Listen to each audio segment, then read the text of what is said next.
Hello student, नमस्कार। स्वागत करता हूं आप सभी का। लेकर आ चुका हूं एक और महत्वपूर्ण वैकेंसी जो कि हमारे कॉमर्स के विद्यार्थियों के लिए जो है वो बहुत इंपॉर्टेंट होने वाली है। तो अगर आपने बीकॉम कर लिया है या एमकॉम कर लिया है या आप सीए एस्पिरेंट है तो ये वैकेंसी आप सभी के लिए बहुत इंपॉर्टेंट होने वाली है। तो बैक टू बैक आप देख सकते हैं, रेगुलर बेसिस पे हम आपको अपडेट दे रहे हैं। बहुत सारी वैकेंसीज हैं जो कि कॉमर्स के स्टूडेंट्स के लिए निकल रही है। नंबर ऑफ पोस्ट हमेशा कम ही होती है ऑब्वियसली, पर नंबर ऑफ वैकेंसीज बहुत ज्यादा है। तो आप लोग अप्लाई करते रहें। अगर आपका कॉमर्स का बेस बहुत मजबूत है ना तो डेफिनेटली आपका सिलेक्शन होना निश्चित है। हम बात कर रहे हैं आज की इस क्लास में। इससे पहले हम लोगों ने नेशनल फर्टिलाइजर लिमिटेड के लिए जो है वो वीडियो बनाया था, और अब जहां जो बात हो रही है वो UIIC 2024 की हो रही है, जिसमें कॉमर्स के स्टूडेंट्स के लिए जो पोस्ट आई है वो एडमिनिस्ट्रेटिव ऑफिसर की आई है। नोटिफिकेशन आउट हो चुका है। ये नोटिफिकेशन हमारे टेलीग्राम चैनल पे, जिसका लिंक नीचे डिस्क्रिप्शन में है,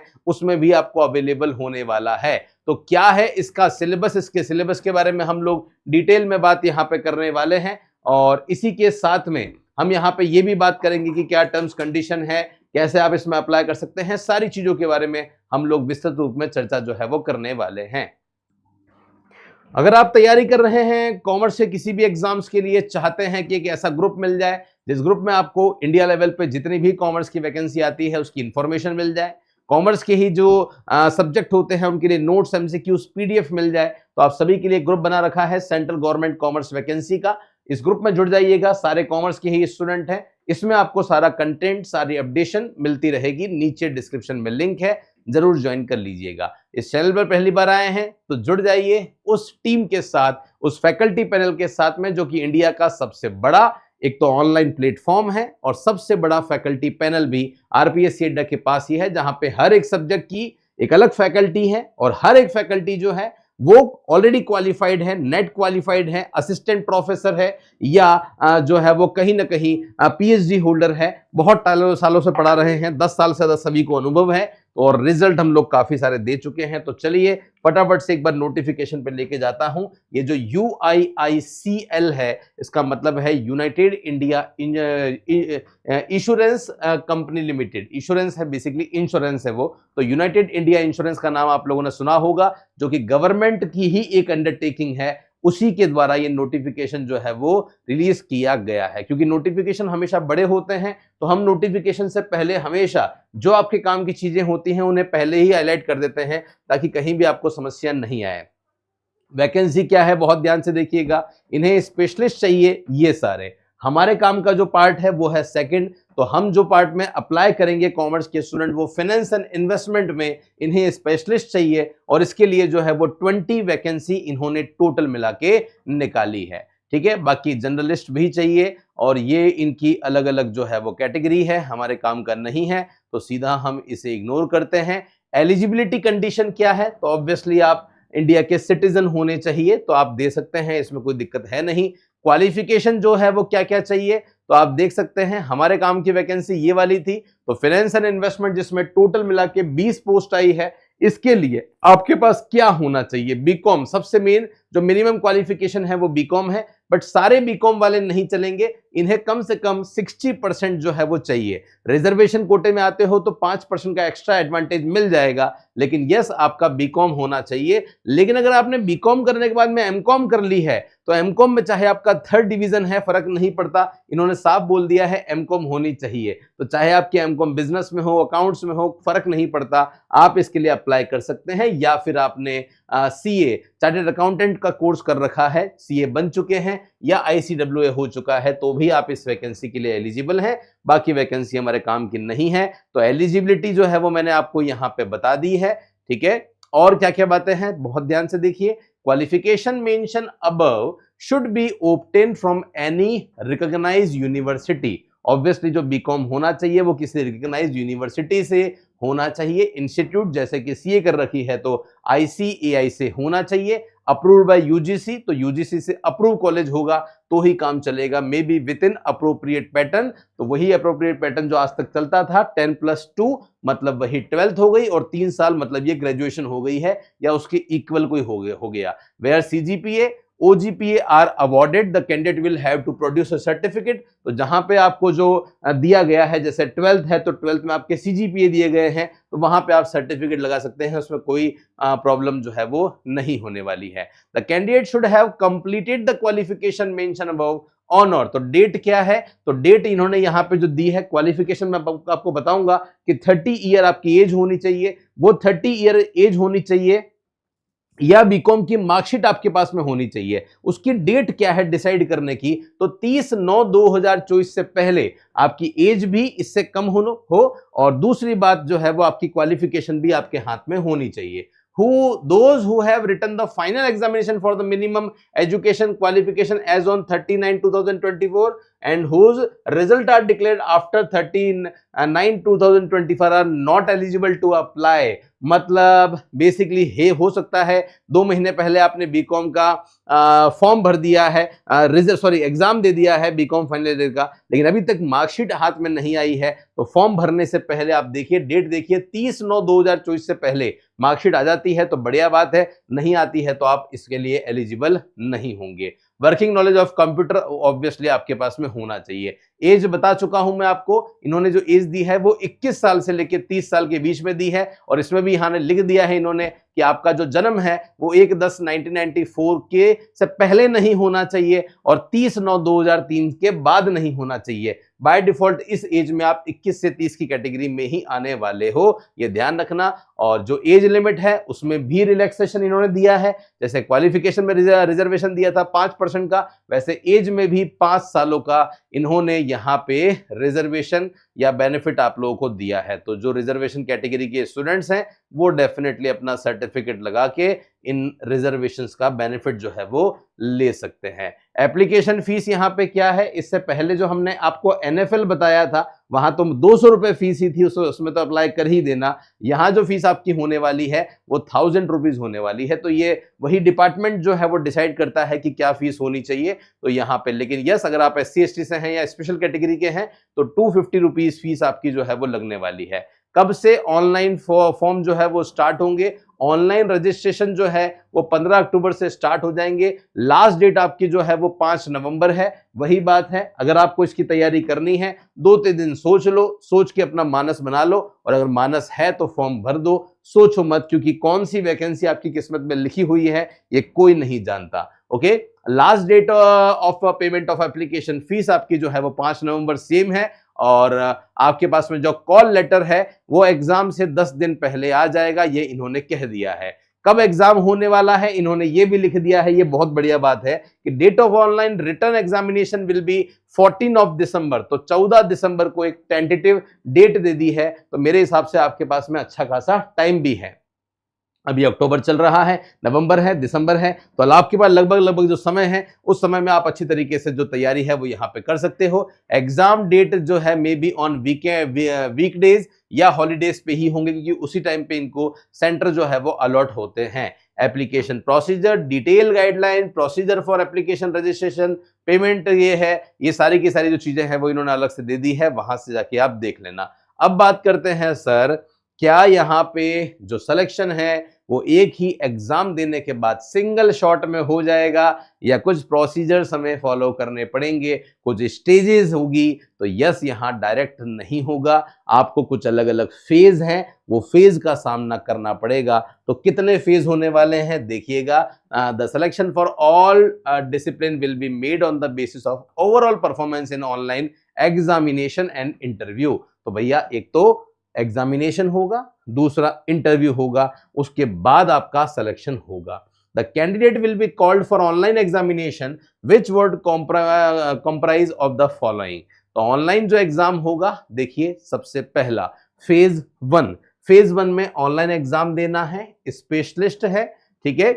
नेम ऑफ टेस्ट, तो यहां पे आप देखिएगा सब्जेक्ट कौन कौन से हैं। सबसे पहला जो फेज है रीजनिंग है, इंग्लिश है, क्वांटिटेटिव एप्टीट्यूड है, जनरल अवेयरनेस है। और आप देखिए जनरल अवेयरनेस में क्या लिखा हुआ है, with special reference to financial sector. तो फाइनेंशियल सेक्टर के जो जनरल अवेयरनेस है जैसे बैंकिंग सेक्टर के लिए अवेयरनेस होते हैं, रेपो रेट क्या है, रिवर्स रेपो रेट क्या है, ऐसे करके जो बैंक में स्पेशली जनरल अवेयरनेस आती है ना, वो है यहाँ पे। और इसी के साथ में कंप्यूटर नॉलेज है आपका, और additional test to assess technical and professional knowledge in relevant discipline. तो यहाँ पे आप देख सकते हैं कि जो रेलेवेंट सब्जेक्ट है आपका, उसमें आपकी जो है वो यहाँ पे क्वेश्चंस पूछे जाएंगे। कितने कितने क्वेश्चन है, तो रीजनिंग के सारा पैटर्न ऑब्जेक्टिव ही है। रीजनिंग के 25 क्वेश्चन है, इंग्लिश के 40 क्वेश्चन है, अच्छे क्वेश्चन है इंग्लिश के। एक क्वेश्चन 1 नंबर का है, एप्टीट्यूड 25 का है, जनरल अवेयरनेस 20 का है, कंप्यूटर नॉलेज 30 का है,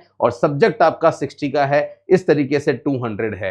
तो बहुत आसान होगा। बेसिकली यहाँ पे फाइनेंशियल सेक्टर के जनरल अवेयरनेस पढ़ने हैं, और यहाँ पे आपको ये पढ़ना है, तो ये 80 तो यही हो गया, और 120 का आपका बाकी का जो पोर्शन है वो होगा। एक सब्जेक्ट एक पार्ट का होगा, बता दिया है। और ये जो 200 क्वेश्चंस हैं, इनके लिए आपको 150 मिनट जो है वो मिलने वाले हैं। ये भी बात ध्यान रखना, लगभग 2.5 घंटे का ये पेपर आपका होने वाला है। ठीक है। मोड ऑफ यहाँ पे मीडियम ऑफ एग्जाम क्या होगा, ये भी मैंने आपको बता दिया है कि हिंदी इंग्लिश दोनों में ही पेपर आने वाला है, कोई दिक्कत नहीं है।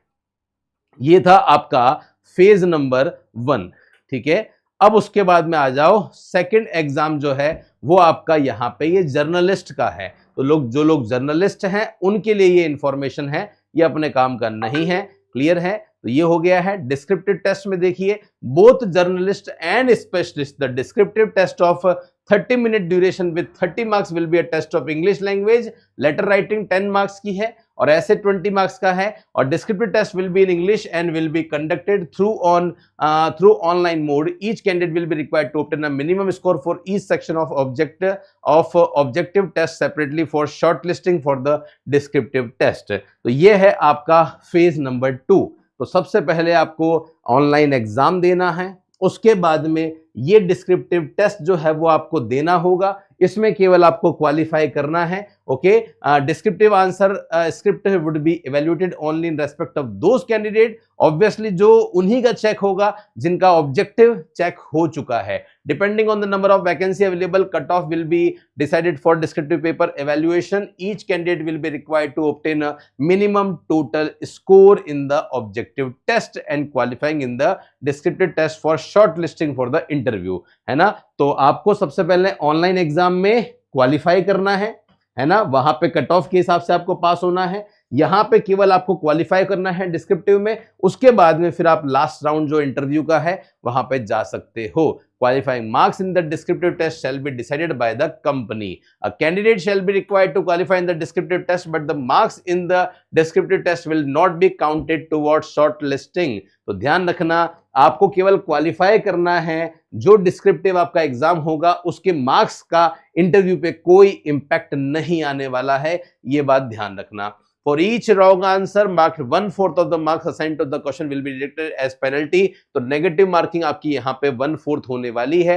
There will be section wise cut off in each section and overall cut off in each category. ये भी इन्होंने यहाँ पे दे दिया है। ठीक बात है। तो हर सेक्शन में आपको पास होना जो है वो इन्होंने यहाँ पे बोल दिया है कि कंपलसरी है। ओके। उसके अलावा ये डिसेबल पर्सन की इंफॉर्मेशन है, ये हो चुकी है। उसके बाद में ये सारी इंफॉर्मेशन इतनी ज़्यादा काम की नहीं है, तो हमने उसे हाईलाइट नहीं किया है। कॉल लेटर कहाँ से डाउनलोड होगा, रिपोर्टिंग कैसे होगी, वेरिफिकेशन कैसे होगा, ये सब आप देख लेना। इंटरव्यू के लिए लिख दिया है यहाँ पे वेटेज ऑफ ऑनलाइन एग्जामिनेशन। तो अब ध्यान से देखो, सिलेक्शन कैसे होगा, ये प्रश्न है आपका कि सर सिलेक्शन कैसे होगा। तो भैया जो सिलेक्शन होगा वो कैसे होगा, जो आपने फेज 1 में जो ऑनलाइन एग्जाम दिया है उसके 75 का वेटेज होगा, और इंटरव्यू का 25 का वेटेज होगा। जो डिस्क्रिप्टिव जो सेकंड फेज था आपका वो ओनली क्वालिफाइंग था, उसका यहां कोई रूल नहीं रहेगा, ध्यान रखना। यहाँ पे out station candidate called for interview will be reimbursed to and fro sleeper class rail fare. तो यहां इन्होंने बोला भी है कि भैया जिनको हम इंटरव्यू के लिए कॉल करेंगे उन्हें स्लीपर क्लास जो है वो रेल फेयर या बस फेयर जो है वो हम आपको देने वाले हैं। चलिए, ये बहुत बढ़िया बात है, पहली बार देख रहे हैं ऐसा। बायोमेट्रिक वेरिफिकेशन आपका होने वाला है। इसके साथ में ही और क्या इंफॉर्मेशन है एक बार वो देख लेते हैं। प्रोबेशन कितना बोला है, तो एडमिनिस्ट्रेटिव ऑफिसर के लिए जो प्रोबेशन पीरियड आपको बोला है वो 1 साल का बोला है, उसके बाद में आप परमानेंट हो जाएंगे। गारंटी बॉन्ड के लिए क्या बोला है, before joining as probationer the selected candidates for appointment on regular payrolls of the company will be required to give an undertaking to serve the company for a minimum period of 5 years including probationary period। तो कम से कम 5 साल आपको यहाँ इनके साथ job करनी पड़ेगी। Actual gross salary paid to him her but not exceeding the amount of gross salary for 1 year।